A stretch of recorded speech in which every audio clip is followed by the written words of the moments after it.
మొన్న మాజీ ఎమ్మెల్యే చల్లా ధర్మారెడ్డి చేసిన వ్యాఖ్యలు, మా ప్రియతమ నాయకులు డైనమిక్ సీఎం రేవంత్ రెడ్డిపై చేసిన వ్యాఖ్యలు మేము ఖండిస్తున్నాం.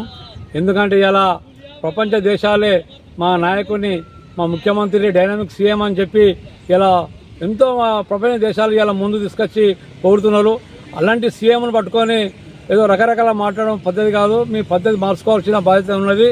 ఎందుకంటే గతంలో మీరు ఎమ్మెల్యేగా ఉన్నప్పుడు కళ్యాణ లక్ష్మి కావచ్చు, షాదీ ముబారక్ కావచ్చు, సీఎం రిలీఫ్ ఫండ్ కావచ్చు, కాంగ్రెస్ వాళ్ళు అప్లికేషన్ పెట్టుకుంటే ఫామ్ పక్క పెట్టే దాఖలు ఉన్నాయి. ఇవాళ మా ప్రియతమ నాయకులు రేవంత్ ప్రకాష్ రెడ్డి సారు ఏ పార్టీకి అతీతంగా సీఎం రిలీఫ్ ఫండ్ కావచ్చు, కళ్యాణ లక్ష్మి, షాదీ ముబారక్ అన్ని పార్టీలకు మేము ఇవ్వడం జరుగుతున్నది. ఇక ఇందిరా మిల్లు చూసుకోండి, అన్ని పార్టీలకు ఇవ్వడం జరుగుతుంది. మీరు ఏ రోజు ఇచ్చారు? మీరు అన్ని మీరు బీఆర్ఎస్ లబ్ధి కోసం కార్యకర్తలకు ఇచ్చారు తప్ప ఏనాడు వేరే పార్టీకి ఇచ్చిన దాఖలు లేవు. ఎందుకంటే మీరు ఇప్పుడు కూడా పద్ధతి మార్చుకోండి.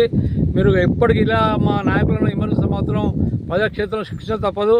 ఎందుకంటే ఇటు మా ఎమ్మెల్యే గారు చేసిన ఒక అభివృద్ధి కార్యక్రమాలు, ఇటు మా కూడా చైర్మన్ గారు, డిసిసి అధ్యక్షులు వెంకటరామరెడ్డి గారు ఆధ్వర్యంలో మేము పనిచేస్తున్నాము. వాళ్ళు తలుచుకుంటే మీరు కాన్స్టిట్యూషన్ తిరిగే పరిస్థితి ఉన్నది.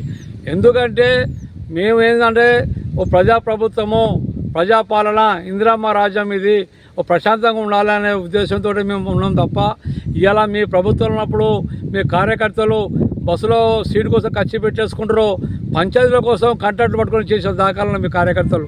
ఆ చరిత్ర తెలియదా ధర్మరెడ్డి సార్? ఒకసారి గుర్తుపెట్టుకోండి. ఎందుకు మీ వాక్యాలు కరెక్ట్ కావు?